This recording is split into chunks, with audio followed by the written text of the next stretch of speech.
Should you break no contact with a narcissistic parent? Hi, my name is Tari Lima. I've helped thousands of adult children of narcissists all over the world over the past 10 years to gain psychological independence from their parents, so you can call the shots in your own life. So let's jump right into it. Let's say you've been no contact for a while, or maybe reduced contact. You've been working on yourself, you've been doing therapy, maybe you've been working out, you've been investing in your career, you've been all around being a good mother or father to yourself. Now you're feeling strong, you're feeling that you have more resources than you did before. You know yourself better, your life is better. Maybe this time around, if you regain contact with your narcissistic parent, maybe things will be different. But we have to look into whether that's a realistic expectation or not, because the fact that you've been healing says nothing about their process. Because of your healing process, you might start to think, you know what, if I can see things clearly now, maybe they can too. But the thing is, emotional insight and maturity doesn't spread through osmosis. You have to earn it.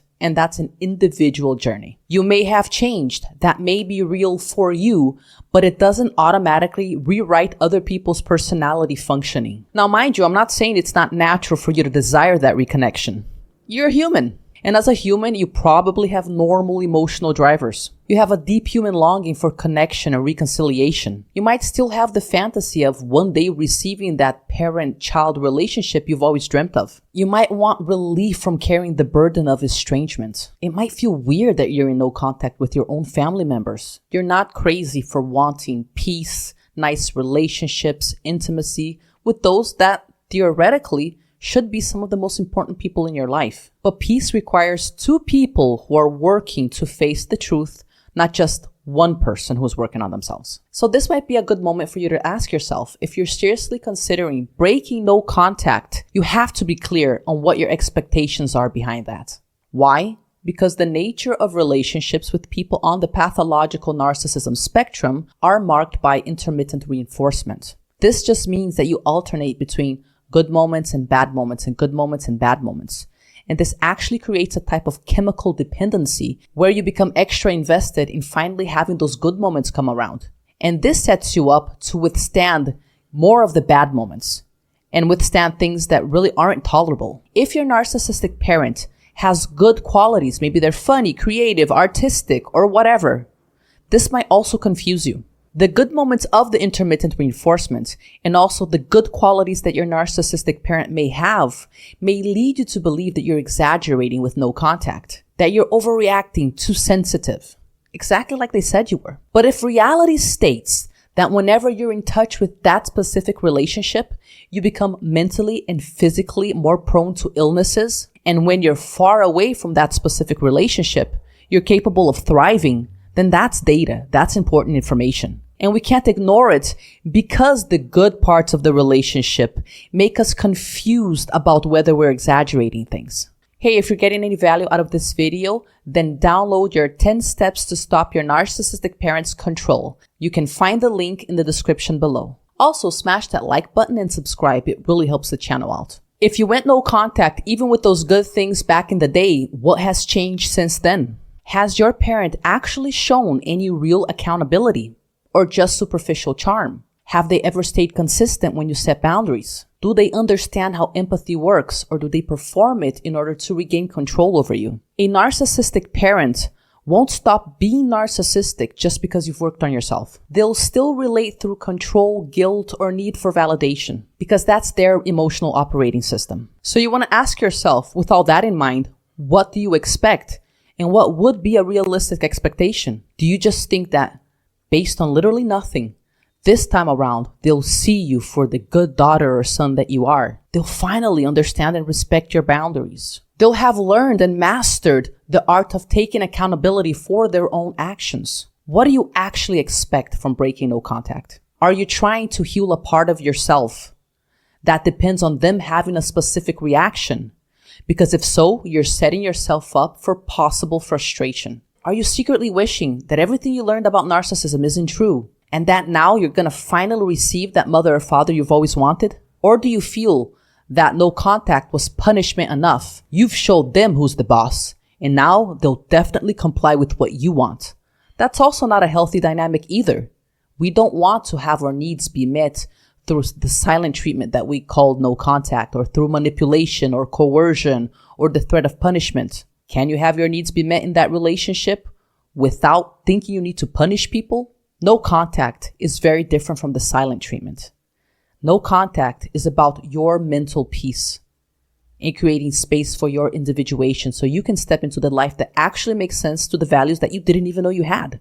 The silent treatment is about withholding affection and attention because you want to force the other person to do and be what you want them to do and be. Not only is it important for you to get crystal clear on what your expectations regarding breaking no contact are, so you don't set yourself up for unnecessary painful frustration, but it's also important to go into it rooted in reality. Because even if it does make sense for you to break that no contact, I don't know, let's say your parent is going through a health crisis and you and your siblings are willing to pull together and help them out through this process. And maybe you and some other family members really are ready to gather your resources to help this one narcissistic person out. Let's say breaking no contact is aligned with your values. It'll probably be useful for you to gauge what types of consequences this will have in other areas of your life as well. So here are some common outcomes, for example. 1, you might deal with emotional contagion. Old feelings like guilt and shame and inadequacy flooding back in. Things you thought you dealt with that you no longer felt. Now all of a sudden you get triggered all over again. And everything you thought you'd overcome comes flooding back in and you feel like a helpless child, like all of your healing work was for naught. That's a very common side effect of going back to a toxic relationship. Think about it this way. Even if you're healthy, if you start drinking poison every single day, it's going to affect your health somehow. So even if you're doing therapy, working out, engaging in other things that are great for you, just the fact that you're dealing with that one person, it's going to be a type of venom that you take every single day. Now, to be clear, for those of you who don't want to go no contact and still think that low contact is appropriate for your specific situation, you can manage that low contact by filling the rest of your life up with meaningful relationships and hobbies and other things. If you go back to that relationship, you might deal with triangulation. Your kids or your spouse might be used against you. You might deal with boundary erosion. This might happen through old power dynamics, subtle little tests and provocations in order to reestablish control over you the way that things used to be back in the day. You might be expected to share more of your resources than you're ready to share. People might start asking for favors or money. Even other family members that you weren't close to might all of a sudden feel that they have a right to your resources. It might all blow up in your face and you could quickly realize that it was a mistake. In which case, it's probably advisable for you to have an exit strategy in place and also a support system set up. If you're going to break no contact, do it grounded in reality with realistic expectations and with a plan. For example, you might let your parent know that you can have contact with them, but that you only have an hour to spare, or that you can only talk to them for 5 minutes on the phone. If you're worried about how you'll react to this, let some of your closest friends know that you're going to break no contact. Have them check in on you maybe beforehand or afterwards to see if you're okay. Also, get clear on what type of contact you're ready to reestablish, because you can be sure that your boundaries will probably be crossed pretty soon. And if you're not clear on what you're willing to actually share with people and what type of contact you want to have, you might find yourself completely overwhelmed in a very short time.